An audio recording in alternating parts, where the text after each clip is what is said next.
Dear students, मैं doctor Anita Modi आज आपको केन्स के द्वारा किस प्रकार से आय का निर्धारण किया गया है उस चीज़ पर प्रकाश डाल रही हूँ। केन्स के सिद्धांत में राष्ट्रीय आय का निर्धारण दो प्रकार से होता है। एक है बचत व निवेश की रेखाओं के परस्पर कटाव के द्वारा और दूसरा उपभोग और निवेश वक्र के 45 डिग्री रेखा के कटाव से। आपको मालूम है कि 45 डिग्री की जो रेखा है उसको C+S, C का मतलब है उपभोग और S का मतलब है बचत की रेखा भी कहा जाता है। C+I, C का मतलब वही उपभोग, I का मतलब निवेश की रेखा को हम क्या कहते हैं? समग्र मांग वक्र रेखा। और C+S की रेखा को समग्र पूर्ति वक्र की सूचक होती है, उसको पूर्ति वक्र रेखा कहते हैं। ये दोनों जहाँ काटती है अर्थात जहाँ इनके परस्पर कटाव का बिंदु होता है उसे हम प्रभावपूर्ण मांग का बिंदु कहते हैं और इसी पर आय का संतुलन निर्धारित होता है। तो मैं पहले आप लोगों को समग्र मांग व समग्र पूर्ति रेखाओं के द्वारा आय के निर्धारण बता देती हूँ कि वो किस प्रकार से होता है। समग्र मांग वक्र, जैसा कि मैंने आप लोगों को अभी बताया था कि C+S के बराबर होता है। किसके बराबर होता है? C+I। C का मतलब उपभोग और दूसरा क्या है? I मतलब निवेश। और मैं आपको ये भी बता चुकी हूँ कि अल्पकाल में उपभोग स्थिर रहता है, अतः निवेश को बढ़ाकर ही प्रभावपूर्ण मांग में वृद्धि करना संभव है। तो किस पे ज़्यादा जोर दिया था कि इसने? निवेश पर। तो हम लोग देखते हैं कि ये जो 45 डिग्री की रेखा है, जिसे कि समग्र पूर्ति वक्र भी कहा जाता है, बहुत अधिक महत्वपूर्ण होती है। इसकी विशेषता ये है कि इस पर लंबवत दूरी जितनी होती है उतनी ही क्षैतिज दूरी होती है, क्योंकि ये 45 डिग्री की रेखा है। हमने लंबवत अक्ष पर कुल व्यय को मापा है और क्षैतिज अक्ष पर कुल आय को मापते हैं। क्षैतिज अक्ष पर किसको मापा है? कुल आय को। इस 45 डिग्री की रेखा को इनकम लाइन या आय रेखा भी कहते हैं और यह समग्र पूर्ति वक्र भी कहा जाता है। यह आय इक्वल टू व्यय की सूचक होती है। और देखिए C डायग्राम के द्वारा मैं बता रही हूँ आपको। ये 45 डिग्री की रेखा है और ये एग्रीगेट सप्लाई वक्र समग्र पूर्ति वक्र है। इसमें हमने y एक्सिस पे समग्र व्यय दिखाया है और x एक्सिस पर राष्ट्रीय आय को दिखाया है। C है वो किसको बता रहा है? उपभोग को बता रहा है।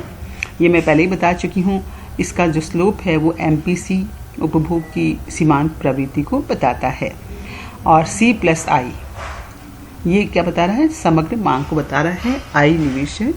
हमने स्थिर निवेश की बात की है, स्वायत्त निवेश की बात की है जो कि फिक्स्ड स्थिर है, अर्थात हमने ऐसी निवेश की बात की है जो कि आय के स्तर पर निर्भर नहीं है, अर्थात प्रेरित निवेश को इसमें हमने शामिल नहीं किया है। ये दोनों C+I एग्रीगेट डिमांड कर्व हो गया और ये एग्रीगेट सप्लाई कर्व है। ये दोनों किस बिंदु पर एक काट रहे हैं? E बिंदु पर। ये कौन सा बिंदु क्या? संतुलन बिंदु। यहाँ से हम नीचे सीधी रेखा की तो राष्ट्रीय आय का निर्धारण हो गया है। राष्ट्रीय आय कितनी हो गई? OM। ठीक है, तो हमने बताया कि संतुलन बिंदु कहाँ होता है? जहाँ एग्रीगेट डिमांड समग्र मांग वक्र, एग्रीगेट सप्लाई समग्र पूर्ति वक्र को काटता है। इस बिंदु को हम प्रभावपूर्ण मांग बिंदु भी कहते हैं और इसके आधार पर ही हमने राष्ट्रीय आय का निर्धारण किया है जो कि OM है। तो इस प्रकार से हम C+I जो कि प्रभावपूर्ण समग्र मांग को बता रहा है, उसके द्वारा हमने राष्ट्रीय आय का निर्धारण किया है। ये कौन सा मेथड है? समग्र मांग और समग्र पूर्ति वक्र है, अर्थात आय किसके बराबर हुई, OM के बराबर। ये C प्लस I वक्र 45 डिग्री रेखा अर्थात समग्र पूर्ति वक्र को E बिंदु पर काटता है। अब हम लोग सरकारी व्यय को भी शामिल कर लेते हैं। तो राष्ट्रीय आय का निर्धारण किस प्रकार से होता है, इस चीज़ को मैं आप लोगों को डायग्राम के द्वारा बता रही हूँ। तो देखिए C प्लस I, C उपभोग हो गया, I निजी निवेश हो गया। अब हमने किसको शामिल किया, G का मतलब क्या हो गया, सरकारी व्यय।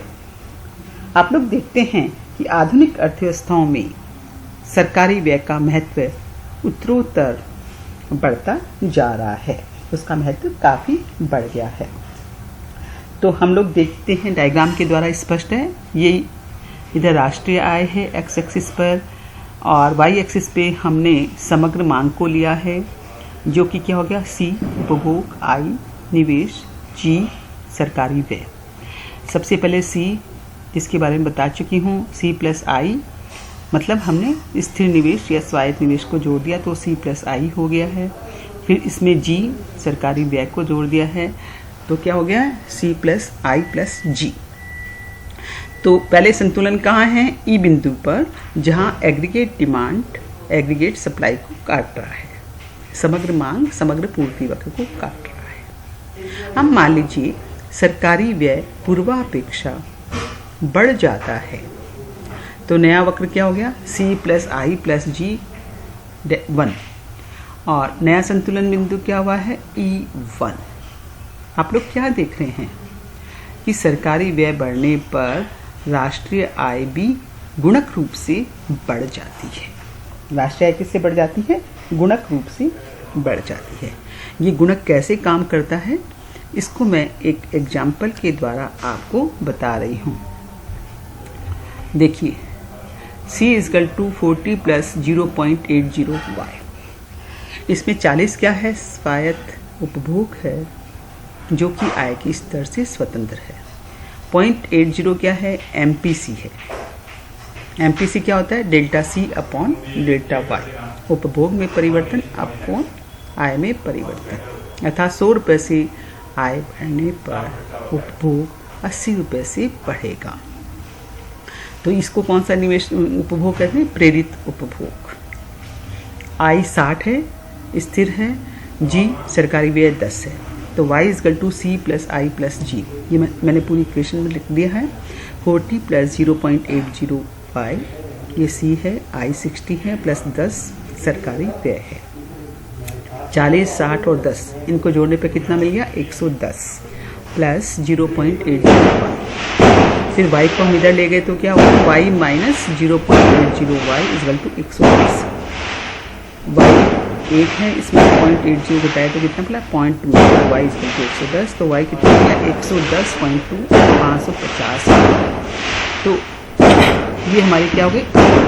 अब हमने सरकारी व्यय को 10 रुपये से बढ़ा दिया तो क्या हो गया, 40 plus 0.80y plus 60 plus 10 plus 10, तो कितना हो गया, 120 प्लस 0.80y, तो ये देखिएगा 0.20y is equal to 120, y is equal to 600 रुपये। तो आप लोग क्या देखते हैं कि सरकारी व्यय 10 रुपये से बढ़ाने पर आय कितने रुपए से बढ़ गई है, 50 रुपये से। तो गुणक कितना हो गया, 5। गुणक वैसे भी किसके बराबर है, 1/1 माइनस MPC, तो 1/1 माइनस 0.8 अर्थात 1/0.2 अर्थात 5। तो गुणक क्या हो गया, 5, अर्थात सरकारी व्यय 10 रुपये से बढ़ाने पर आय कितने से बढ़ेगी, गुणक रूप से 10 को 5 से गुणा कर दीजिए 50 रुपये से, तो 600 रुपये। अब एक छोटी सी चीज़ हम ये बता रहे हैं संतुलित बजट के बारे में, जिसमें क्या होता है, यदि सरकारी व्यय भी 10 रुपये से बढ़ाया और कर भी 10 रुपये से बढ़ाया जाता है तो ऐसी स्थिति में भी आय कितने रुपये से बढ़ जाती है, 10 रुपये से बढ़ जाती है। देखिए ये है y is equal to C plus I plus G, y is equal to 40 plus 0.80, फिर y में से हमने क्या घटा दिया, टैक्स 10 प्लस 60 प्लस 10, तो y is equal to 40 plus bracket खोला तो कितना हो गया 0.80y माइनस 8 10 को 0.8 से गुना करेंगे तो 8 प्लस 60 प्लस 10, तो y इजकल टू 110 में से आपने 8 घटा दिया तो 102 प्लस 0.80y, फिर 0.8 को इधर ले गए तो क्या बचा, y में से इसको घटा दिया तो 0.20y इजकल टू 102, तो y कितना हो गया, 102 में 0.2 का भाग दे दीजिए 510 रुपये। तो आप लोग किस निष्कर्ष पे पहुँचे कि सरकारी व्यय 10 रुपये से बढ़ाने और कर भी 10 रुपये से बढ़ाने पर आय भी 10 रुपये से बढ़ जाती है। इसे हम कहते हैं संतुलित बजट, अर्थात बजट सरकार संतुलित बजट होने पर भी जितने से सरकारी व्यय बढ़ाते हैं या कर बढ़ाते हैं उतने से ही आय भी बढ़ जाती है।